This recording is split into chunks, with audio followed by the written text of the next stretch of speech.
A Guerra Cultural e o Financiamento da Mídia, por Paula Schmidt.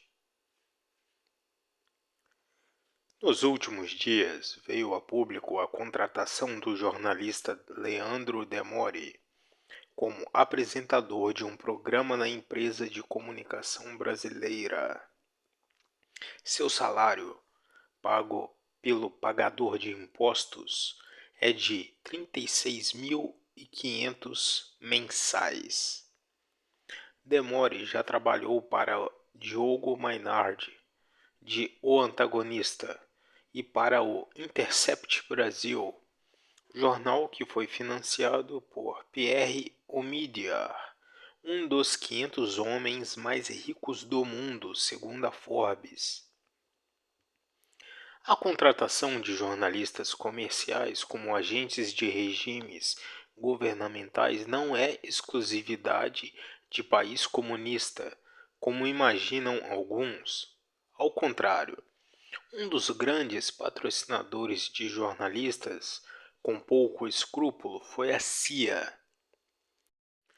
A Operação Mockingbird foi um programa por meio do qual o governo norte-americano financiou jornalistas, músicos e artistas plásticos com a intenção declarada de combater a União Soviética na guerra cultural que se travou a partir da metade do século XX.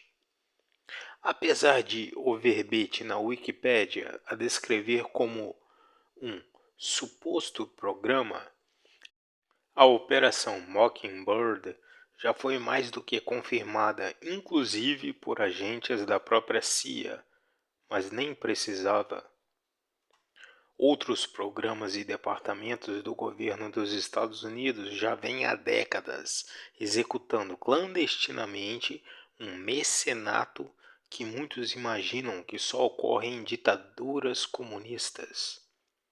A diferença é que, diferentemente de países comunistas, nos Estados Unidos o governo consegue se valer de uma engenharia financeira em que o governo, o comprador, se distancia do comprado, o jornalista, usando intermediários para disfarçar a transação. Dessa maneira, o jornalista consegue fingir que não trabalha para o governo, enquanto o governo finge que não compra jornalista. No livro Quem Pagou a Conta? A CIA na Guerra Fria da Cultura, a jornalista e historiadora inglesa Frances Stonor Saunders conta que, na prática, União Soviética e Estados Unidos fizeram a mesma coisa, ambas financiando as artes com dinheiro público. Segundo artigo publicado pela própria CIA, assinado pelo ex-agente Thomas M. Troy, em sua resenha do livro de Frances, a autora, abre aspas, fez um belo trabalho recontando a intrigante história de como a CIA trabalhou com fundações já existentes, como a Fundação Ford e a Fundação Rockefeller, e estabeleceu várias fundações falsas para esconder seus financiamentos. Fecha aspas. Em reportagem publicada na Rolling Stones em 1977, o jornalista Carl Bernstein conta que mais de 400 jornalistas e funcionários de jornais trabalharam secretamente para a CIA. Abre aspas.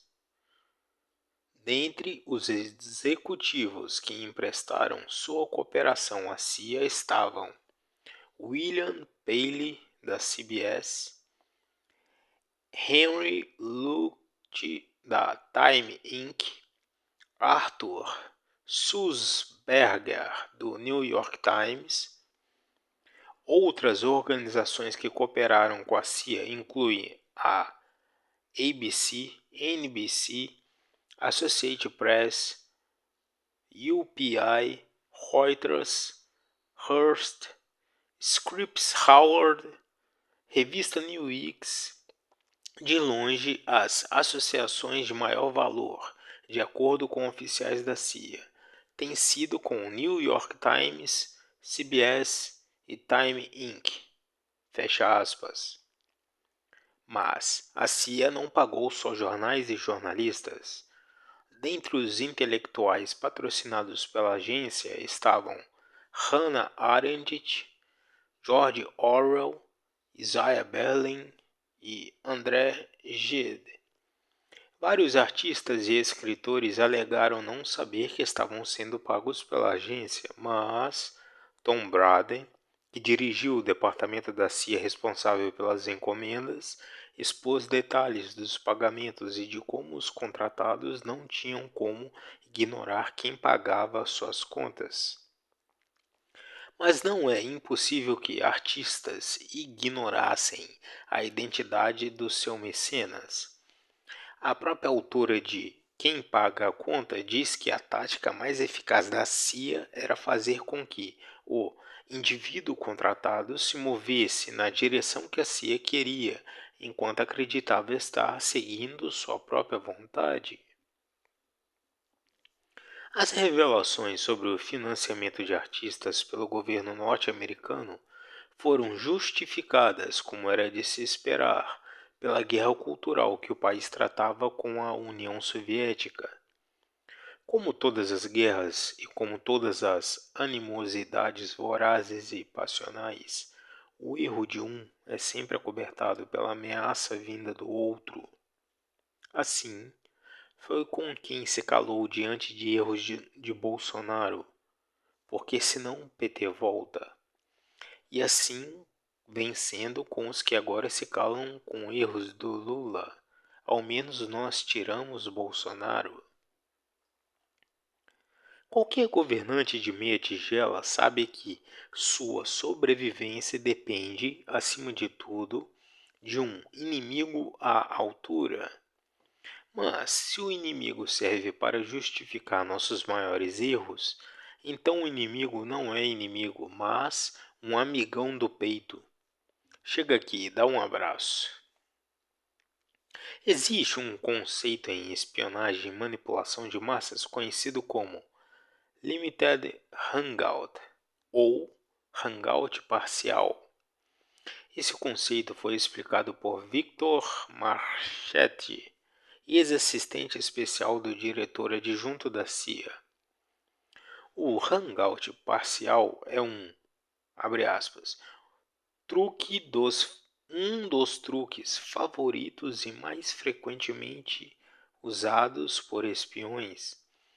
Quando seu véu de sigilo é rasgado e eles não podem mais sustentar uma história falsa para desinformar o público, eles usam o recurso de admitir, e às vezes até voluntariamente, uma parte da verdade, ao mesmo tempo em que mantêm ocultos os fatos-chave e mais graves do caso. Assim, o público tende a ficar tão admirado com a nova informação que nunca pensa em se aprofundar no assunto. Fecha aspas. Eu acredito que o caso Irã-Contras é um hangout parcial, mas isso não vem ao caso agora. O que vem ao caso é que a Operação Mockingbird pode ter sido a mesma coisa. É interessante ver como as revelações da CIA foram toleradas até por defensores contumazes da separação entre Estado e entretenimento. Numa guerra, vale tudo, certo? Quando os Estados Unidos revelam que financiavam livros como 1984 e A Revolução dos Bichos, de Orwell, a coisa fica bem até agradável para pessoas de direita que querem combater o comunismo. Mas o que dizer do financiamento do governo a obras de expressionismo abstrato? Uma das coisas mais intrigantes em Quem Pagou a Conta é o dinheiro que a CIA gastava por meio do MoMA, o Museu de Arte Moderna, fundado por Nelson Rockefeller. A própria autora crítica da operação explica que o incentivo ao abstracionismo seria um contraponto ao figurativismo da arte soviética. Nelson Rockefeller chegou a se referir às pinturas abstratas como pinturas da livre iniciativa. Foi assim que artistas como Mark Rothko e Jackson Pollock foram financiados pela CIA. De fato, as pinturas eram iniciativas bem livres, porque algumas parecem o que se vê no chão do banheiro depois de um porre de tinta souvenir. Como explicar esse tipo de arte para os defensores do belo, que frequentemente confundem o belo com o pictórico, ou com o que pode ser entendido objetivamente, e que seu financiamento fazia parte da propagação do capitalismo? Eu acho mais fácil entender como mais um meio de transferência de renda de milhões de pagadores de impostos para meia dúzia de amigos do poder, além de lavagem de dinheiro, fraude em apólices de seguro e evasão de divisas. O link para este artigo está na descrição do vídeo.